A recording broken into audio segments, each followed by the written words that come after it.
महाराष्ट्र में मची सियासी हलचल की गूंज दिल्ली की गलियारों में भी सुनाई देने लगी है। इससे दो बातें बराह रास्त जहन में आती हैं। पहली बात ये कि एनसीपी में फूट ने उसे कमज़ोर कर दिया है और शरद पवार की सियासी ताकत में भी कमी आई है। दूसरी बात, बीजेपी ने महाराष्ट्र की सियासत में मजबूत कदम जमा लिया है। अब बीजेपी के पास वज़ीर आला शिंदे के अलावा अजित पवार भी एक बड़े ऑप्शन के तौर पर मौजूद हैं, जिसका फ़ायदा पार्टी लोकसभा इंतखाबात में उठा सकती है।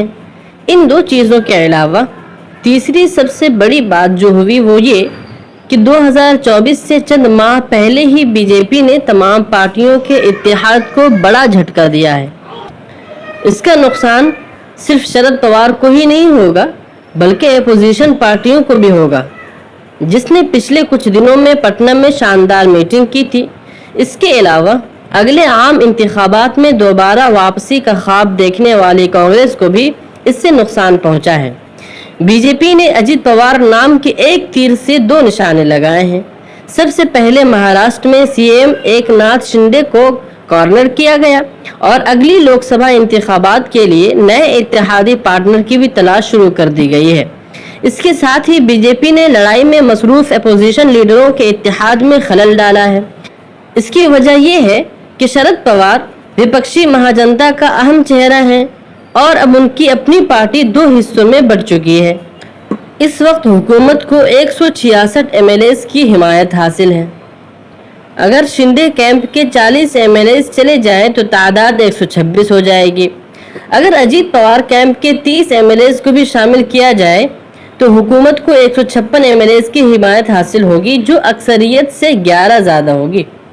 ऐसी सूरत में वज़ीर आला तो शिंदे ही रहेंगे, लेकिन उनके दो बाजू काफ़ी बोझल होंगे। अजित के आने से बीजेपी को लोकसभा के लिए एक नया साथी मिल गया है। ऐसे में अजित की एनसीपी और शिंदे की शिवसेना मिलकर महाराष्ट्र और फिर मरकज़ में एनडीए को मजबूत कर सकती है। शिवसेना से इत्तेहाद तोड़ने के बाद बीजेपी को महाराष्ट्र में शिंदे की शक्ल में साथी मिल गया, लेकिन फिर भी इतनी बड़ी रियासत में पार्टी को इत्तेहाद के लिए मजबूत चेहरों की ज़रूरत थी। अब अजित पवार की मदद से बीजेपी लोकसभा इंतखाबात में एनसीपी के बड़े वोट बैंक को एनडीए के पर्दे में खींच सकती है। इसके साथ ही बीजेपी के इस मास्टर स्ट्रोक ने पार्टी के इत्तेहाद को भी धचका पहुंचाया है।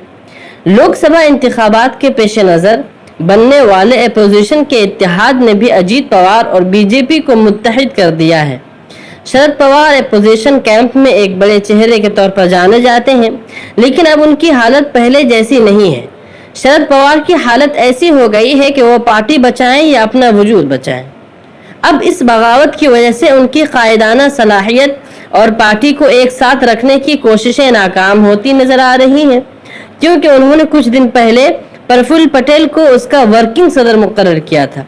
शरद पवार इस शेर के मिस्दाक हो गए हैं कि जिन पे तकिया था वही पत्ते हवा देने लगे।